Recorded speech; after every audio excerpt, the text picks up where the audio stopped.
అమరావతి జగన్ ఎప్పుడు వ్యతిరేకించలేదని ఆ పార్టీ నేత సజ్జల రామకృష్ణారెడ్డి అన్నారు. ఇటీవల జగన్ అమరావతిపై చేసిన వ్యాఖ్యలు దుమారం రేపిన నేపథ్యంలో క్లారిటీ ఇచ్చే ప్రయత్నం చేశారు. అమరావతిని మనస్ఫూర్తిగా స్వాగతిస్తున్నాం. రాజధానిలోని జగన్ ఇల్లు, పార్టీ ఆఫీసు కట్టుకున్నారు అని అన్నారు. ఆయన పార్టీ గాని ఆయన మోసే మీడియా గాని సమాధానం చెప్పాలి. దానికి జవాబు చెప్పచ్చు. ఆయన రైట్ చేసిన ఏంటి? నువ్వు తొలి దశ 50,000 ఎకరాలు తీసుకున్నావు. ఆ రైతులకు ఇంతవరకు ఏమి చేయలేదు.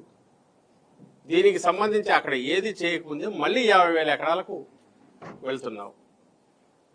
ఈ 50,000 ఎకరాలకు సంబంధించి నువ్వు రైతులకు ఇవ్వాల్సిన ప్లాట్లకు సంబంధించి ఇంతవరకు నువ్వు ఒక కనెక్టివిటీ లేదు, రోడ్డు లేవు, ప్లాట్ల రిజిస్ట్రేషన్ లేదు. ఇవి ఏకంగా ప్రాణాలు తీసుకునేంత వరకు, ప్రాణాలు పోయేంత వరకు కూడా దారి తీస్తున్న నేపథ్యంలో మళ్ళీ రెండో దానికి వెళ్తున్నావు. ఇక్కడ ప్లాట్లు ఎక్కడ ఇచ్చావంటే చెరువుల్లో ఇచ్చావని వస్తున్నాయి. ఇది తప్పు కాదా అనేది ఒకటి రైజ్ చేశారు. అది వాస్తవం కాదా? దానికి ఆన్సర్ ఇవ్వాలి కదా. ఇంతవరకు ఏమైనా నువ్వు ప్లాట్లు రిజిస్టర్ చేసావా?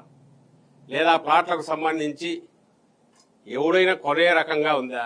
ఎవరైనా స్పెక్యులేటర్ దాంట్లో ఎంటర్ అయితే కావాలి, లేదా దాని ఏమంటారు స్టాక్ మార్కెట్లో కదా ప్రైసెస్ బాగున్నాయని చెప్పడానికి వీళ్ళే ఇంటర్నల్గా 4-5 ప్లాట్లు తీసుకొని చేస్తే చేయాలి తప్ప ఎవరైనా కొనేట్టున్నారు. ఎందుకంటే దానికి దారులు లేవు, ఒక క్లియర్ కట్ ఇవి లేవు. వాటి ప్లాట్లకి వాళ్ళు పోలేరు, మార్కెట్ చేసుకోలేరు, అమ్ముకోలేరు. ఇది రైతులు రోజు గొడవ పెడుతున్నది. నువ్వు అతి వెళ్లకుండా రెండో దానికి పోతున్నావు. రెండవది అక్కడికి పోయి ఏం చెప్తున్నావు? మళ్ళీ ఆ రెండో దీనికోసం పోయినప్పుడు మన పత్రికలో చూశాను, 1,50,000 రుణమాఫీ వరకు ఆలోచిస్తాము, చేస్తామని. అసలు సాధ్యమా? ఎట్లా చేయగలరు? ఇది భ్రమలో పెట్టడమే కదా. ముందు వీళ్ళ సంగతి తేల్చవా అంటే దానికి తిడుతున్నారు. అలాగే అక్కడికి సంబంధించినంత వరకు కరప్షను క్లియర్గా కనపడుతుంది. జగన్మోహన్ రెడ్డి గారు ఈరోజు రైజ్ చేసిన పాయింట్స్ 19లో అధికారం లేకొచ్చినా కూడా అవే రెలవెంట్ క్వశ్చన్స్. ఎకరాకు 2 కోట్లు, 1,00,000 ఎకరాలు, 50,000 ఎకరాలకైతే 1,00,000 కోట్లు నువ్వు తీసుకురావాలి. అప్పటికి నువ్వు పెట్టింది, మేము 19లోకి వచ్చేసరికి వైఎస్ఆర్సీపీ 5,000 కోట్లు ఖర్చు పెట్టింది. ఈయన మొత్తం 5 ఏళ్లలో ఆయన ఖర్చు పెట్టింది 5,000 కోట్లు. ఇంకా 1,00,000 కోట్లు తీసుకురావాలి. ఇది చేసుకుంటూ పోతే ఎప్పటికి తెగుతుంది, ఎక్కడికి వెళ్తుంది? కాబట్టి ఇది సాధ్యం కాదు. ఈ ప్రాజెక్టు ఇక్కడ ఇట్లాగైతే సాధ్యం కాదు.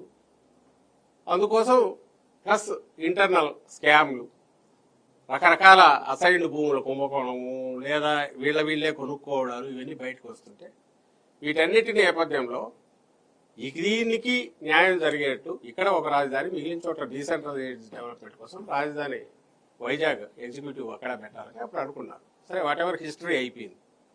ఈరోజు నువ్వు చేస్తున్నది చంద్రబాబు నాయుడు వచ్చి సేమ్ అదే చేస్తున్నాడు. ఇంకొక 50,000 ఎకరాలు తెచ్చిపెట్టాలంటాడు. ఈ రైతులకు నువ్వు ఎందుకు ఫస్ట్ నీ ప్రియారిటీ ఏది ఉండాలి? నువ్వు లోన్ తెచ్చావు, 40,000 కోట్లు ఇప్పటికే కమిట్మెంట్ అయిపోయింది, తీసుకున్నావు. ఇట్ ఈస్ నో మోర్ ఏదో ఆయన బయటికి మాట్లాడే మాటలు కాదు, భ్రమలో పెట్టడం కాదు, అప్పులు అనేవి రియాలిటీ అయిపోతున్నాయి. ఈ 40,000 కోట్లు, ఈ 1,00,000 కోట్లు, 2,00,000 కోట్లు రియాలిటీ అవుతుంది. ఎందుకంటే ఇది సెంటర్లో పార్ట్నర్, ఇప్పుడు మొత్తం ఎనర్జీస్ అన్ని దాని మీద పెడుతున్నాడు. ఏం అక్కర్లేదు, నాకు అమరావతి పేరు మీద ఫండ్స్ ఇవ్వండి, ఇక్కడ వాటికి సంబంధించి నేను టెండర్లు పిలుస్తాను. పోనీ ప్రియారిటీ ప్రకారం చేయాల్సిన రైతులకు న్యాయం చేస్తున్నాడు, అది చేయట్లా. ఇమ్మీడియట్ బిల్డింగ్లు వీటిని పిలుస్తున్నారు టెండర్లు. వాటిలో లేదా ఎత్తిపోతలు 3,000-4,000 కోట్లు ఎత్తిపోతలు పెడుతున్నారు. సో బిల్డింగ్లు ఎట్లా కడుతున్నారు అవి చూస్తుంటే మీరే గమనిస్తారు. 50 లక్షల ఎస్ఎఫ్టీ సెక్రటేరియట్ అంట, అది ఏదో ఐకానిక్ టవర్స్ పేరుతోనే ఏదో అనుకుంటా, 5-6 టవర్స్ కడుతున్నారు. 50 లక్షల ఎస్ఎఫ్టీ. ఇప్పుడు తెలంగాణ సెక్రటేరియట్ లేటెస్ట్, మన సెక్రటేరియట్ ఆల్రెడీ ఎగ్జిస్టింగ్ ఉండేది ఉంది. హెచ్ఓడీస్ లేరు, అంటే హెడ్ ఆఫ్ డిపార్ట్మెంట్స్ లేరు, కానీ మిగిలిన గవర్నమెంట్ ఉంటుంది. 6 లక్షల ఎస్ఎఫ్టీ టోటల్ మొత్తం నాకు తెలిసి. ఇంకా కొంత ఖాళీ కూడా ఉన్నట్టుంది దాంట్లో. హెచ్ఓడీస్ కలిపితే కూడా తెలంగాణలో కలిపి పెడితే వాళ్ళది నాకు తెలిసి 10 లక్షల ఎస్ఎఫ్టీ ఎంతో ఉన్నట్టుంది. మరి 50 లక్షల ఎస్ఎఫ్టీ ఒక స్టేట్ గవర్నమెంట్కి సెక్రటేరియట్ 50 లక్షల ఎస్ఎఫ్టీ అంటే ఇది లార్జర్ కాంట్రాక్ట్ పెద్దది అయితే దాని ఎస్ఎఫ్టీ రేట్ ఎంత? 10,000-11,000 పే చేసేది. ఎక్కడైనా ప్రపంచంలో ఆ రేట్లు ఉన్నాయా? ఈ రేట్లతో ఇంత అసలు అవసరమా కాదో చూడకుండా ఇంత రాష్ట్ర ఖజానాను కొల్లగొడుతూ చేసేదాన్ని క్వశ్చన్ చేస్తే అది ఇష్టం లేదు. అసెంబ్లీ ఇప్పుడు మనకు పార్లమెంట్, కొత్త పార్లమెంటు నాకు తెలిసి 7 లక్షల ఎస్ఎఫ్టీ ఎంతో అన్నారు, 11 లక్షల ఎస్ఎఫ్టీ కడతారంటున్నాడు. అక్కడ 1000 మందో రేపు పెరిగిన దాన్ని కూడా లెక్కలేసుకుని 1800 1300 మందికో ప్లస్ దేశ భద్రతను అంతా దృష్టిలో పెట్టుకొని అన్ని రకాలుగా చేసిన అంగులతో చేస్తే అవసరమైంది. మొత్తం దేశానికే ప్రత్యేకంగా ఉండేది ఆ పార్లమెంట్. నీకు అది 7 లక్షల ఎస్ఎఫ్టీ అయితే ఇక్కడ 11 లక్షల ఎస్ఎఫ్టీ, ఇంకా హైకోర్టు 22 లక్షల ఎస్ఎఫ్టీ. అసలు అది అంటే పెద్ద ప్రాజెక్టు పేరు చెప్తే ఎక్కువ దీంతో పిలవచ్చు, ఎక్కువ పే చేయొచ్చు, మొబిలైజేషన్ అడ్వాన్స్ ఇవ్వడము, దాంట్లో వచ్చి తీసుకోవడం. 30,000 కోట్లు అయిపోతాయి, 40,000 కోట్లు అయిపోతాయి. ఎత్తిపోతలు పెడితే 3-4 వేల కోట్లతో రిజర్వాయర్లు ఇవి కడుతున్నారు. ఇది ఎక్కడికి దారి తీస్తుంది, ఎక్కడికి పోతుందో తెలియట్లా. అన్నిటికంటే ముఖ్యంగా మళ్ళీ ఫార్మర్స్ ఇష్యూనే వస్తుంది.